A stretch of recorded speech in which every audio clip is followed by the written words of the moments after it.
जय श्री कृष्णा। आप सभी का स्वागत है मेरे YouTube चैनल गोपाल दीवानी में। आज हम आपको माघ मास अध्याय 15 की कथा का रसपान करवाने जा रहे हैं। इससे पहले अगर आप मेरे चैनल पर नए हैं तो मेरे चैनल को सब्सक्राइब कर लीजिए ताकि अच्छी अच्छी कथाओं के नोटिफिकेशन समय समय पर आपको मिलते रहें। आइए कथा आरंभ करते हैं। एक छोटे से कस्बे में रवि नाम का एक आदमी रहता था जो अपनी बेईमानी और ठगी के लिए जाना जाता था। वह लोगों को बरगलाता था और पैसे कमाने के लिए उनकी कमजोरियों का फायदा उठाता था। एक दिन रवि को एक अमीर व्यापारी के बारे में पता चलता है जिसे हाल में ही एक दुर्लभ और महंगा रत्न खरीदा था। उसी रत्न को चुराने के लिए और बड़ी रकम में बेचने का उसने फैसला किया। रवि व्यापारी के घर गया और रत्न विशेषज्ञ होने का नाटक किया। उन्होंने व्यवसायी को रत्न की जांच कर देने के लिए राजी किया। इसके लिए उचित मूल्य देने का भी वादा किया। हालांकि जैसे ही उसके हाथ में रत्न आया वह उसे लेकर भाग गया।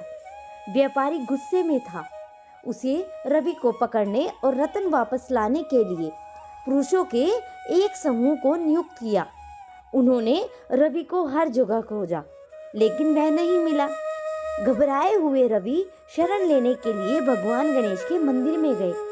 वह मंदिर गया तो भगवान गणेश से क्षमा और सहायता के लिए प्रार्थना की और वादा किया कि अगर भगवान गणेश ने उन्हें इस स्थिति से बाहर निकालने में मदद की तो वह एक नया पता बदल देंगे। वह एक ईमानदार जीवन जिएंगे। जब वह प्रार्थना कर रहा था तो उसके सिर में से एक आवाज सुनाई दी, रवि, मुझे खुशी है कि तुमने अपनी गलती का एहसास हो गया है और मैं तुम्हारी मदद करूंगा, लेकिन तुम्हें भी अपना वादा निभाना चाहिए और एक ईमानदार जीवन जीना चाहिए। अचानक रवि को अपने शरीर में एक अजीब सी ऊर्जा महसूस हुई और वह जमीन पर गिर पड़ा। जब उसे अपनी आंखें खोली तो उसने देखा कि वह एक चूहे में बदल गया है और वह चौंक गया और डर गया। उसने महसूस किया कि भगवान गणेश का सबक सिखाने का ही तरीका है। रवि, जो अब एक चूहा था, मंदिर से निकलकर गलियों में भाग गया।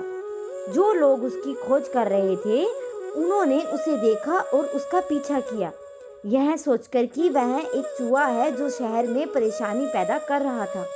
हालांकि जब उन्होंने उसका पीछा किया तो उन्होंने देखा कि चूहा उन्हें रवि के छिपने की जगह तक ले जा रहा था। लोगों ने रवि को पकड़ लिया और रत्न बरामद कर लिया। वे चकित थे कि चूहे के प्रति कृतज्ञ थे जिसने उन्हें चोर तक पहुंचाया था। उन्होंने चूहे को छोड़ दिया जो वापस भगवान गणेश के मंदिर में भाग गया, जहां उसने प्रार्थना की और भगवान को उनके आशीर्वाद के लिए धन्यवाद किया। उस दिन से रवि एक नया जीवन का पत्ता ही बदल दिया और एक ईमानदारी जीवन व्यतीत करने लगा। वह अक्सर भगवान गणेश के मंदिर जाते थे और उनकी प्रार्थना और धन्यवाद करते थे। शहर के लोग जो उसे एक धोखेबाज और चोर के रूप में जानते थे, उसके परिवर्तन पर चकित थे और उसका सम्मान और विश्वास करने लगे और इसलिए रवि और चूहे की कहानी कस्बे में प्रसिद्ध हो गई और लोग इस अपने बच्चों को पश्चाताप की शक्ति और भगवान गणेश की आशीर्वाद के उदाहरण के रूप में सुनाने लगे। तो ये थी माघ मास के अध्याय 15 की कथा। अब अगली कथा का रसपान आप अगली वीडियो में करेंगे। अगर आप सभी को वीडियो पसंद आई हो तो मेरे चैनल को सब्सक्राइब करें, वीडियो को लाइक करें और कमेंट में जय श्री कृष्णा अवश्य लिखें।